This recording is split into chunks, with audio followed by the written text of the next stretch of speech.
Hello cả nhà nha.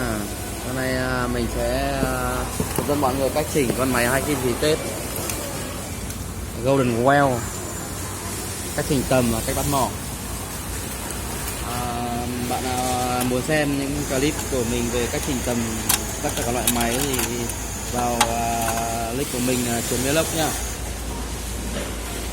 Đầu tiên là cách chỉnh, mình đánh ban hết cả rồi. Đầu tiên là mình cho trụ kim đi xuống sâu nhất. Ở đây cái con máy này là nó có 2 vạch, thì bạn cứ bắt đúng cái vạch thứ hai là cái vạch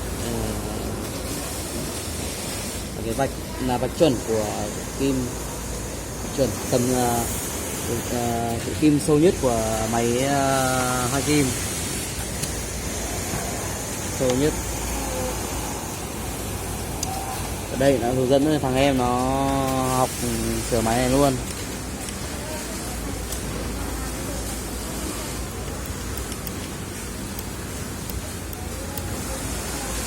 Đúng 2 vạch luôn nhá, 2 vạch luôn. Đây nhích xuống một tí là cũng được. Ok, đây là mình chỉnh xông 1/4. Đây các bạn mới xem là cái này nó đúng 1/4 chưa, đâm đúng giữa lỗ kim chưa thì là đúng xông 1/4. Còn nếu mà chưa chuẩn thì mình phải chỉnh lại, không là lúc nào mình nắp lên là nó bị lâm vào mặt nguyệt là lại chỉnh lại. Mình chiến, mình làm không một cái nục năng gì đấy, nục năng đây. Rồi, để khóa. Con bé kia nó mượn cái rồi. Con bé kia nó mượn rồi. Con bé có coi ở tổ 14 này là mượn này. Rồi nhá. Xong rồi, bắt đầu mọi người bắt chặt cái kim này vào. Siết chặt coi như công đoạn chỉnh chiều sâu và chiều cao của trụ kim là đã chuẩn rồi đấy. Bắt đầu bắt mỏ. Đây là mình mỏ này nhá.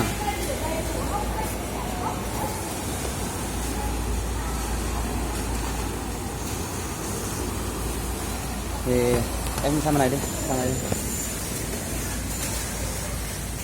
Thì lúc này bạn cho trụ kim xuống sâu nhất thì bạn lấy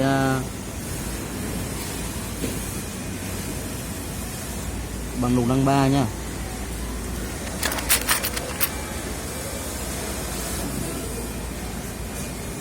Bằng lục năng 3 luôn. Bình thường mình chỉnh bằng 3.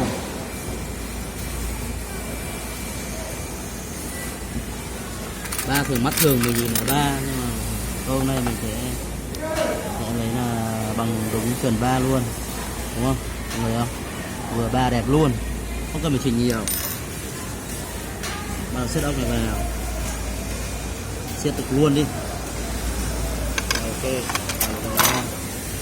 đầu mình chỉnh. Cái này mọi người chỉnh một kim cho mình. Một kim đầu tiên là chuẩn, kia sau ăn theo thế thôi, không cần chỉnh gì nữa.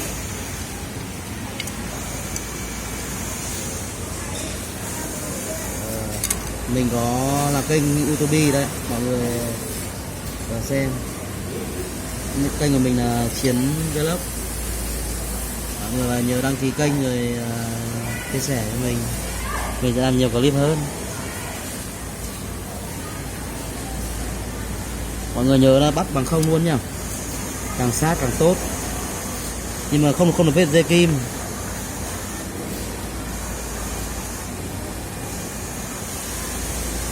Đó là nó đang bị xoáy, nó bị dây kim ở dây mỏ.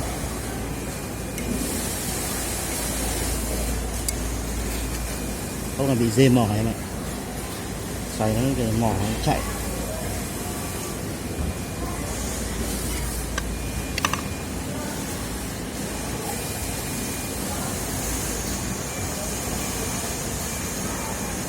Ok, sát rồi đấy.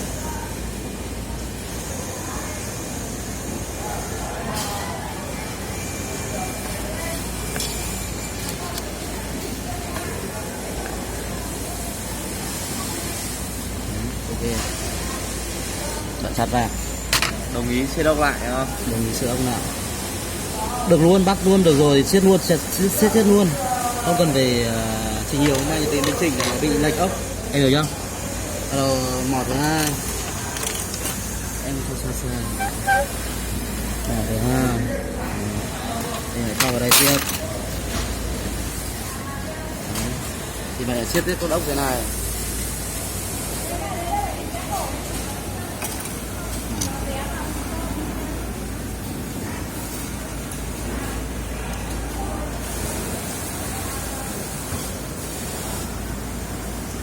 Này không ăn cơm, cầm có biết run tay.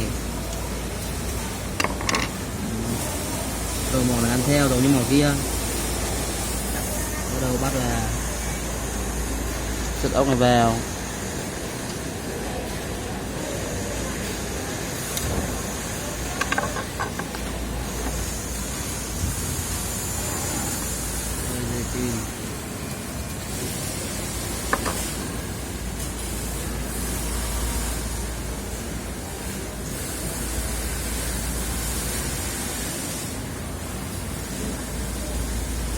Chỉnh ghét rất là đau lưng, đau lưng. Đang đau lưng sẵn rồi.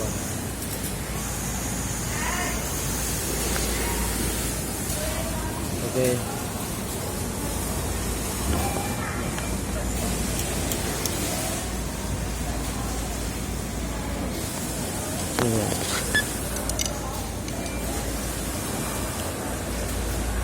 Làm sao mọi người chỉnh càng chuẩn càng tốt, không vào lúc mà đi vào chuyền rồi là nó hiện tượng bỏ mũi con này rất là hay hỏng, và đá hỏng là rất là phức tạp. Nên mọi người cứ làm chuẩn trước, em né ra thì em không chỉnh được.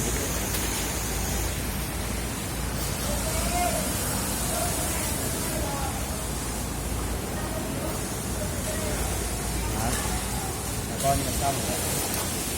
Xong phần bắt tầm của mỏ và kim.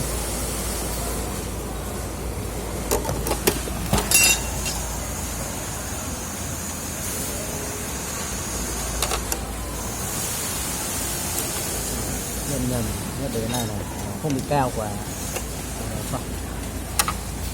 Rồi, bắt đầu ta bắt đến đỡ kim. Kim này thì nó có ốc ở trên này thì mình bắt luôn được kim đây luôn. Nhớ mọi người bắt là nó hơi nhấp nháy kim nhá. Vì sao mà bảo bắt nhảy kim, bắt đầu nhảy kim thì khi nó bồng chỉ ra nó không bị bẹp chỉ, không bị bẹp chỉ. Xong một cái này chỉnh cái thứ hai, kim ngoài, kim giữa, bên trong rồi. Dưới đây nhấp nháy cho mình là đẹp nhất.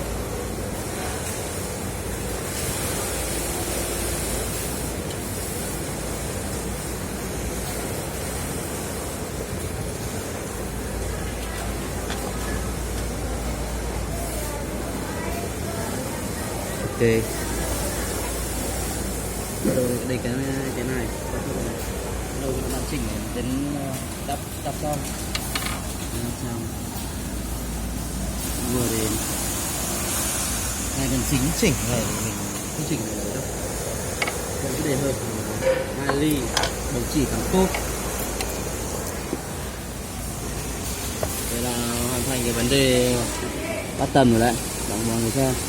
Khi kiểm tra xong bắt đầu mình quay xem nó bị va đâu không, đốc gáy có chuẩn hay không. Ok, đốc gáy rất là chuẩn. Đốc gáy rất là chuẩn. Bình thường đây là mình vừa làm vừa hướng dẫn thì nó sẽ lâu hơn một tí, còn bình thường nhanh thì nó không chả mất bao nhiêu thời gian đâu, làm nhanh thì không mấy. Ok, mình đã may thử luôn cho mọi người xem. Thì nhiều người là thường là dậy nhưng mà không, em bỏ theo ra để anh bắt về. Sâu chỉ đã thì sâu chỉ nó lâu luôn, sâu chỉ đẹp luôn.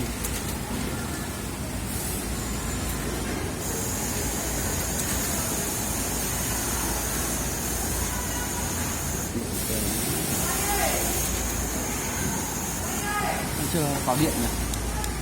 Em xem là cắm điện không? Chưa cắm điện, chưa cắm điện. Cắm điện luôn để anh xử lý luôn con này nó đẹp.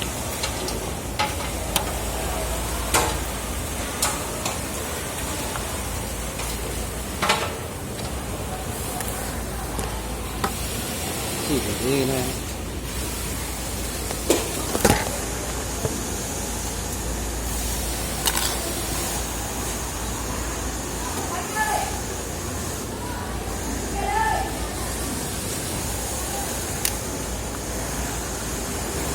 Em cầm điện thoại đây.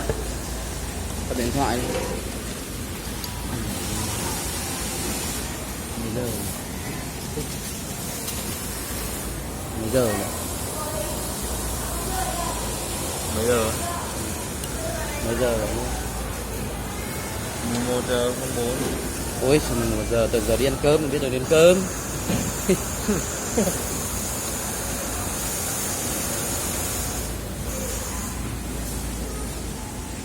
Chỉ biết cái gì thế này. Mình thường hơi lâu. Nhưng mà nó đúng.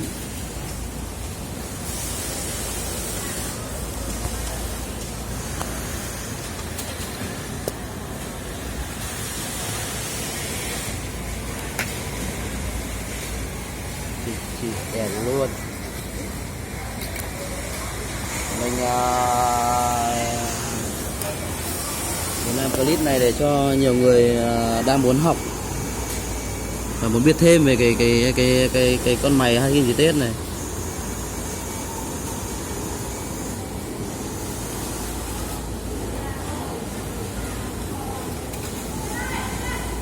Mọi người nhớ luôn kiểm tra luôn là cái vấn đề đánh cam nữa. Cam làm sao cam chỉnh chuẩn luôn thì là mình đỡ lật máy đi, mà nhiều đỡ đau lưng. Mình lật máy nhiều rồi bị phòng đau lưng.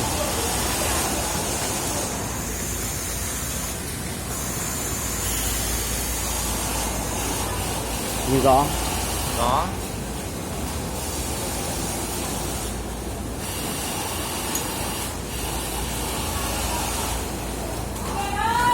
Con này thì tùy thôi, tùy máy, con máy nào nó ngon thì chỉnh nó nhanh, máy không ngon thì chắc là cũng khá lâu đấy mọi người ạ. Công ty mình thì thường máy nó cũng là ok.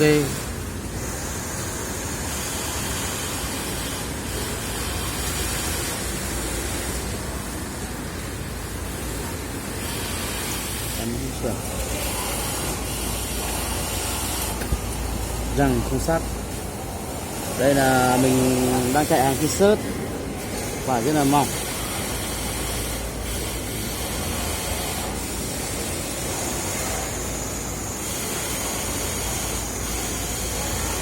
Ui giời ơi, sao chỉ cái này chết. Áo mẹ ra đã. Đây là cái nào? Sao như mình đẹp không? Ăn mũi chỗ này kém quá.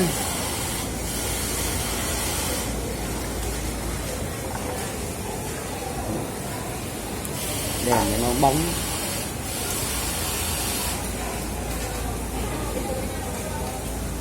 Kèo đó mà cắt. Được bao phút rồi đấy? 13 phút rồi. Mới được 13 phút rồi à? Còn cắt là thấy nó nhanh đúng không? Nhanh. Mình mất cái thời gian khâu chỉ, mất bao thời gian rồi? Mất mẹ 5 phút thời gian khâu chỉ.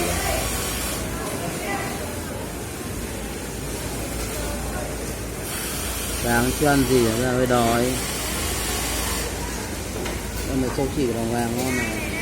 Thì mấy là xong.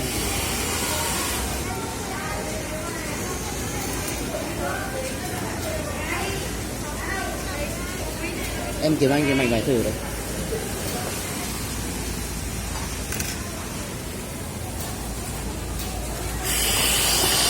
Cái này bỏ đi đúng không?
Kim mới thay hay là kim cũ đấy?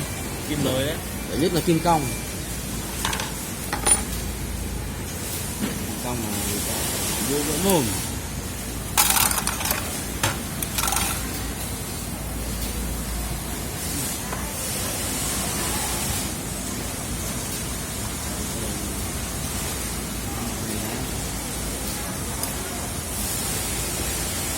Đây, sếp Hùng, cán bộ Hùng. Đây là Hùng đẹp trai. Cán bộ Hùng hiện tại chưa có vợ. Đang cần lấy vợ. Trực tiếp à? Không. Ôi, phải trực tiếp làm đấy. Anh làm một cái clip.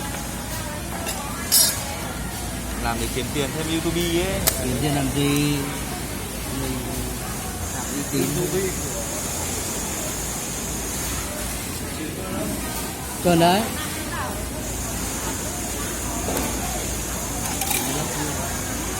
Đúng chiếm cái góc luôn.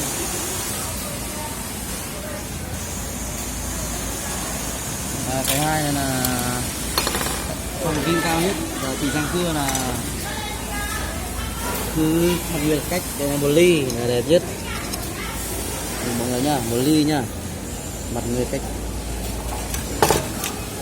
toàn cưa cách mặt nguyệt cao hơn mặt nguyệt một ly.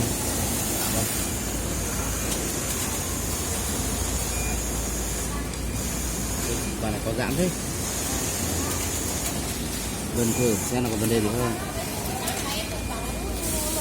Không có vấn đề gì.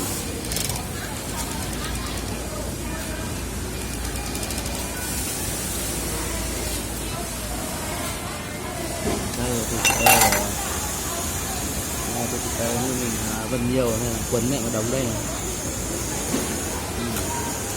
Tốt rồi.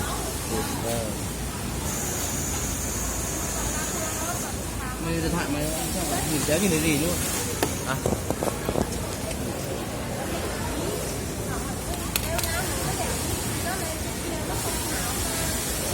Mày tụt mà nó ngăn quá thì tớ bị ngăn quá.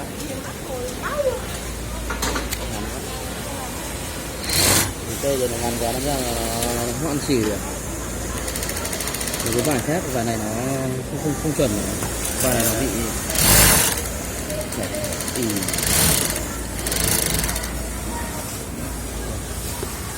Vải này nó cảm giác nó ỉ, không được ngon. Để chặt thêm. Chỉ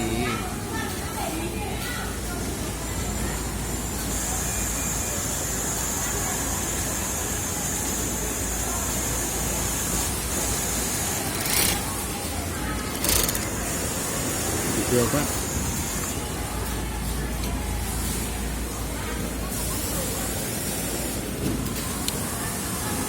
Đây, chỉ rất quan trọng. Nhiều người biết chỉnh là nó sẽ bị có hiện tượng là bỏ mũi. Mọi người xem, chỉ ok rồi đấy. Chưa được chỉ nào. Xả tiếp.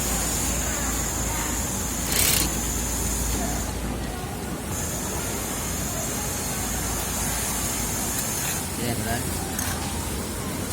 Xin được chỉ trắng, chỉ đen. Cho thế cho dễ nhìn.